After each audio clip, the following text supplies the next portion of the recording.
semuanya? Sebelum kita mulai pelajaran hari ini, mau salah satu berdoa dulu. Silakan.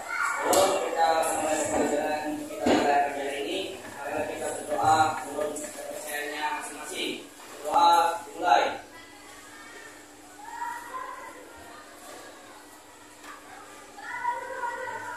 Doa selesai. Oke, terima kasih. Sebelum pelajaran kita mulai, Bapak mau nanya gimana kabar kalian sehat semua? Oke, hari ini Bapak juga mau ngecek kehadiran dari kalian hari ini yang tidak masuk. Ada hadir ya? Siapa? Ada? Ada ya? Ada ya? Jadi semuanya hari ini masuk.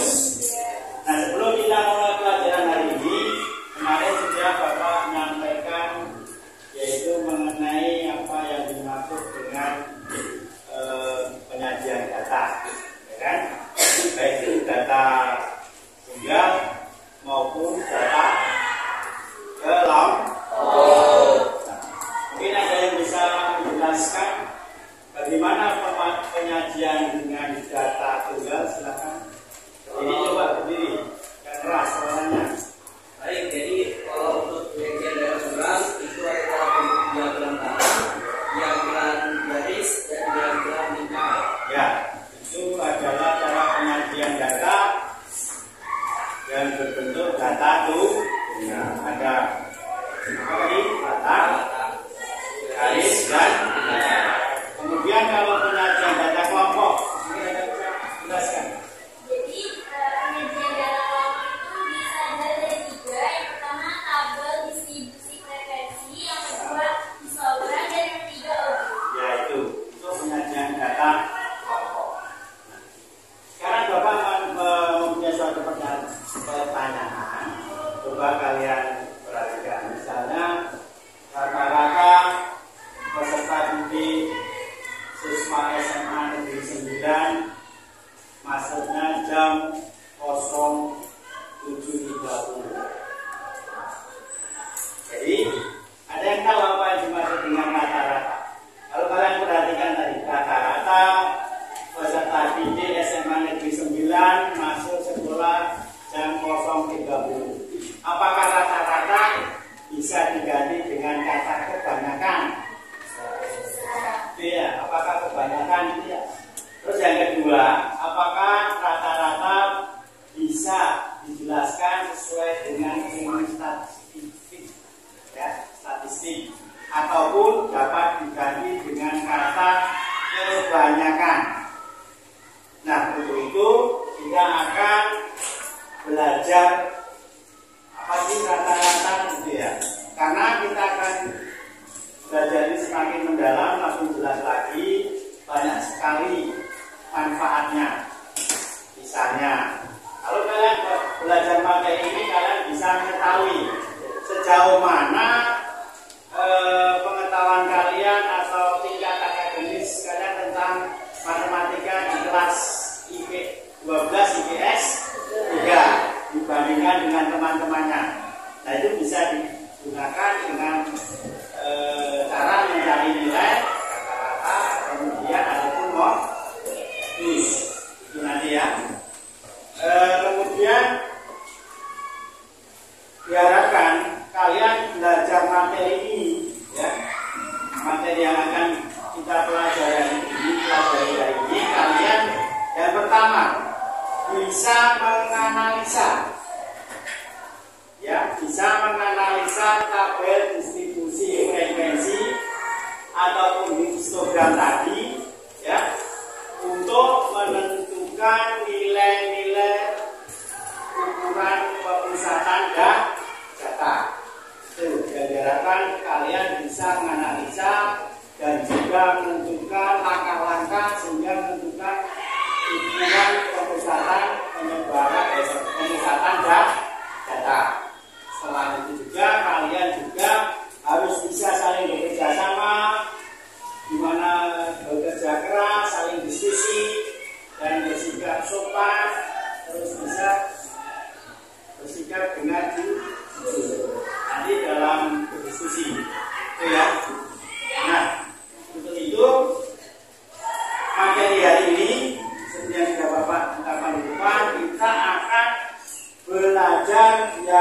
namanya ini.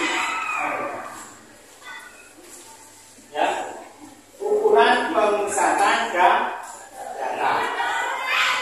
Itu ukuran pemusatan data. Hari ini kita akan belajar itu.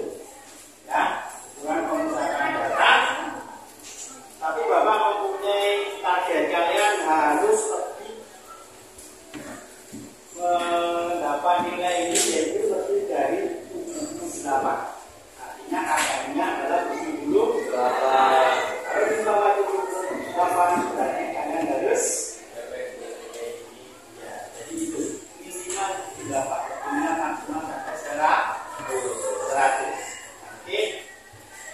Nah, ini ada berapa meja? 1, 2, 3, 4, 5, 6. Berarti satu kelompok, satu meja, satu kelompok. Nah ini tentang ukuran pemusatan data yang sudah Bapak sampaikan tadi materi hari ini. Apa sih ukuran pemusatan data? Di situ nanti ada istilahnya yang namanya ini apa? Itu tadi yang sudah Bapak tanyakan. Nah ini perhatikan, nanti ada istilahnya median, min, dan modus. Apa yang dimaksud dengan min adalah banyaknya data dibagi dengan jumlah data dibagi dengan banyaknya data. Itu min. Kalau median adalah nilai tengah data yang sudah diurutkan. Kalau modus adalah data yang mempunyai frekuensi yang paling besar ataupun yang dimaksud dengan data yang sering muncul. Itu namanya modus. Sudah paham ya? Apa itu rata-rata? Apa itu median? Apa itu yang dimaksud dengan modus? Nah sekarang coba kalian perhatikan. Ini gambar apa itu? Sepatu ya. Nah, kalau kalian perhatikan gambar sepatu itu tidak ada label harga, ya kan? Seandainya kalian baru berjalan-jalan di mana yang sering kalian jalan ke sana, SD, ya. Waktu itu kalian misalnya jalan ke mall, salah satu mall di Balikpapan ini. Kemudian kalian melihat itu apa? Sepatu kan, ditata dengan rapi dan banyak sekali di sini. Kebetulan petugasnya nggak ada, baru petugasnya makan siang gitu ya. Jadi di situ labelnya juga nggak ada.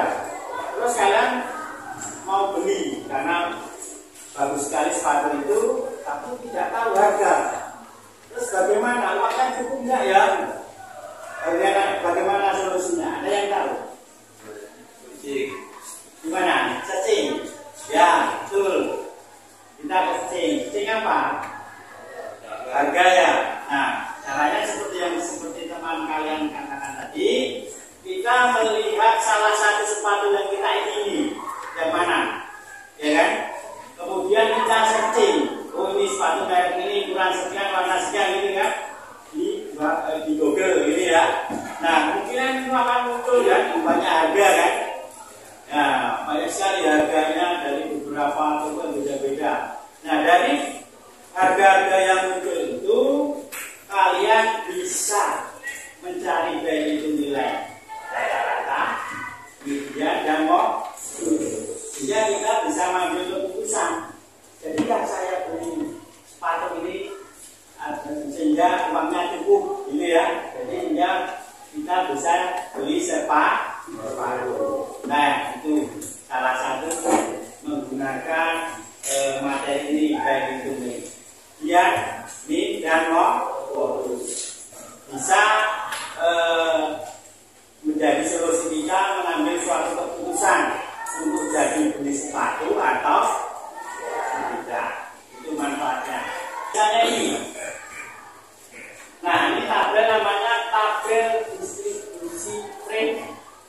disajikan yang namanya tadi histogram. Ini histogram. Nah, perhatikan. Di tampilan ini histogram pertama ada nilai berapa ini? 6. Ya kan? 6, kemudian ini 11, 16, 21 sampai 26. Nah, kemudian ini adalah menunjukkan frekuensi ataupun kalau dalam berita ini adalah tingkat ranking kemiskinan. Ya. Misalnya ini tadi rankingnya ada 2, ada ranking 3, dan ranking 4. Nah, ini indeks kemiskinan ada 6, 11, 16, 21, kemudian 26. Kemudian ditanya dari data histogram ini ada tentukanlah nilai min, median, dan modus. Ya. Nah, perlu kalian ketahui yang nilai min 6, 11, 16, 21, dan 26 ya itu adalah merupakan nilai tengah, ya kan? Nilai tengah. Jadi ini adalah ibaratnya nilai tengah. Nilai tengahnya 6, 11, 16, 21, dan 26. Itu nilai tengahnya. Kemudian boleh dikatakan tingkat atau rankingnya boleh dikatakan frekuensi. Terus gimana? Untuk mencari nilai min, median, dan modusnya dari berita ini. Langkah pertama, nah ini kalian harus membuat suatu tabel distribusi frekuensi. Kolom yang pertama ini adalah kolom indeks kemiskinan tadi ya. Boleh atau ini saya kasih kolom nilai atau X. Karena sudah diketahui nilai tengahnya tadi, ya kan? Balok pertama nilai tengahnya adalah berapa tadi? 6. Kemudian balok yang kedua 11. Jadi berapa jarak antara 5 ke 6? 6 ke 11. 5. Ya, 5. Berarti boleh dikatakan bahwa berdasarkan nilai tengah tadi bahwa nilai tengahnya adalah 6, panjang kelasnya adalah 5. Maka kita bisa membuat interval kelas yang pertama, ya kan? Misalnya panjang kelasnya 5 kan ini. Tengahnya di sini berapa tadi? 6. Jadi suku pertamanya tengahnya ini di tengah, ya kan? Di antara dari 5 ini adalah 6. Berarti ini angka berapa? 4.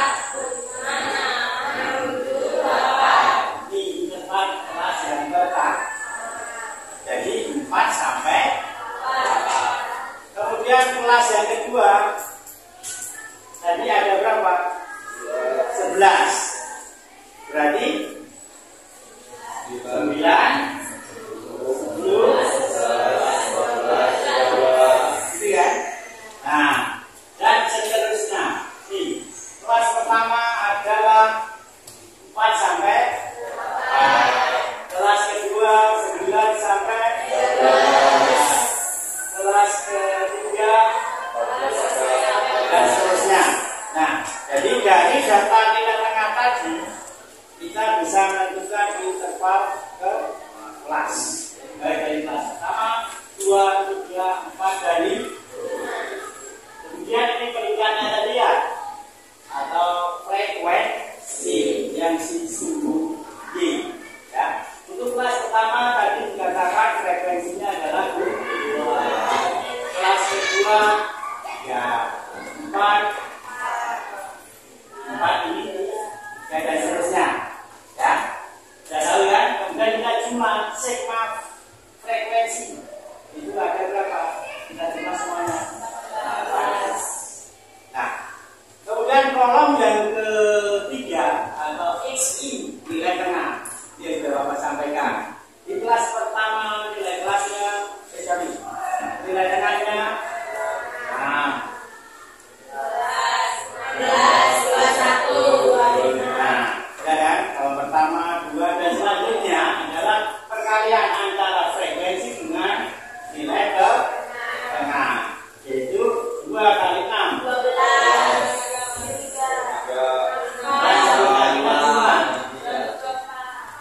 224. Kolom yang terakhir namanya frekuensi komutatif.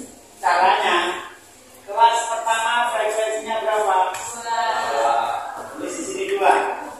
Kemudian kelas keduanya 3. 2 tambah 3 5. Kelas ketiganya 4. 5 tambah 4 9. Kelas keempatnya 9 tambah 12 tambah 2. Ini namanya frekuensi komutatif. Jadi jumlah data semuanya ada 4. Sama ya. Nah, itu langkah pertama. Jadi saya ulangi. Langkah pertama kalian dalam menganalisa data histogram tadi dan diketahui nilai tengah dan frekuensinya, kalian harus menentukan nih interval kelas berdasarkan nilai tengah, ya kan? Setelah itu cari frekuensi, nilai tengahnya sudah ketemu, tinggal kalian kalikan dan frekuensi komutatif. Nah, perlu kalian ketahui juga yang perlu kalian gunakan adalah perkara frekuensi dan nilai tengah. Nih, ya, F kali X. Kemudian jumlahnya semuanya 220. Kemudian jumlah dari semua frekuensi ada 14. Ada pertanyaan? Oke, kita lanjut. Nah, ini cara menentukan rata-rata adalah sigma. Tadi F kali E dibagi sigma F. Tadi sigma F kali E berapa? 226 dibagi kesimpulan berapa? Ya. Oke, itu rata-rata. Kemudian median. Median tadi dikatakan adalah nilai tengah. Berarti setengah dari N, ya kan? Ya kan, panjangnya berapa dibagi 2, di tengah-tengah dari setengah N, gitu ya. Nah, kita tentukan letak mediannya dulu. Setengah N adalah setengah kali 14. Ketemu berapa? 7. Berarti kita mencari letak daripada letak median adalah di 7. Itu masuk ke kelas yang ketiga. Jadi antara 14 sampai 18. Ya. Nah, dari sini kita bisa menentukan yang namanya nilai median. Dengan nilai median. Caranya gimana? Median adalah TB. TB itu batas bawah kelas ditambah setengah N dikurangi frekuensi komutatif sebelum membuat median. Ya, kemudian frekuensi median. P-nya adalah panjang kelas, gitu ya. Nah, TB. Karena letak median di antara 14 sampai 18, TB-nya adalah 14 dikurangi 0,5. Berarti ini namanya TB, tepi bawah kelas. Berarti 14 dikurangi 0,5 ketemu 13,5. Kemudian setelah N tadi kita cari itu berapa? 7. Nah, frekuensi sebelum kelas yang merupakan median. Kita perhatikan, kita buka lagi. Nah, ini tadi mediannya di kelas ini kan. Nah, yang dimaksud frekuensi komutatif sebelum yang merupakan median adalah berapa ini? 5. Tadi mediannya ini kan, makanya F kali ini sebelum 5. Ya kan? Sehingga 7 dikurangi 5 dibagi 4 kali panjang kelasnya berapa? 5. Sama dengan 16. Ya. Kemudian modus TB3. TB ditambah B1 dibagi B1 ditambah B2. B1 adalah selisih frekuensi sebelum yang memuat median. Kenapa ini saya isi berapa satu kan? Ini adalah dari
kita jumlahkan, kita ketemu nilainya adalah 510.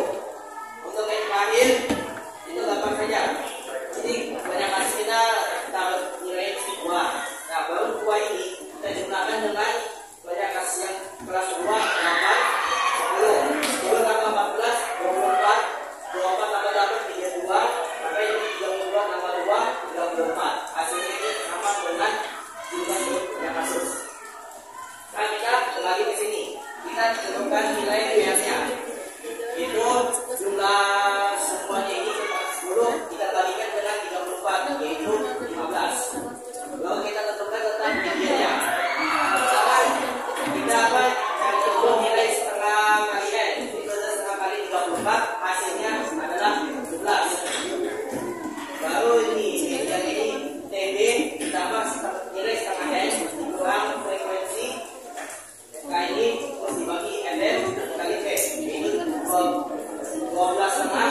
TB itu dapat dari mana? Yang kelas ketiga ini adalah nilai awalnya 13. Kalau TB berarti kita kurangi 1,5, berarti hasilnya adalah 12,5. Setengah N ini berarti dari 17. FK nya nanti yang dapat nilai setengah itu 10. Lalu bawahnya FM ini adalah 14 dari sini. Lalu kita kalikan 5, jadi apa? Banyak kelasnya adalah 3,5, hasilnya adalah 15. Lalu yang dari kursus ini sama TB 12,5 adalah, nah D1. D1 ini kita lihat dari sini banyak kasus. Kalau D1 itu kita kurangin dengan banyak kasus di kelas yang atas, berarti 6. Kalau D2 sama bedanya dia di kelas yang bawah, sama 8 berarti sama aja 6. Berarti 6 dibagi tambah 6. Kalau kita kalikan 5, hasilnya adalah 16. Dan dari semua data kita peroleh bisa kita simpulkan bahwa misalkan simetris nilai-nilai median dan mobilisnya itu sama. Apa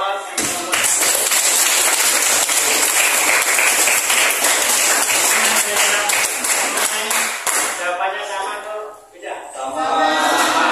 Jadi dapat disimpulkan kalau kurvanya bentuknya simetris, nilai min, median dan modusnya sama. Jadi kalian sudah tahu apa yang dimaksud dengan rata-rata atau min. Ya, rata-rata adalah apa tadi? Jumlah data dibagi banyak enggak. Median nilai yang dibutuhkan, ya, nilai yang kita modul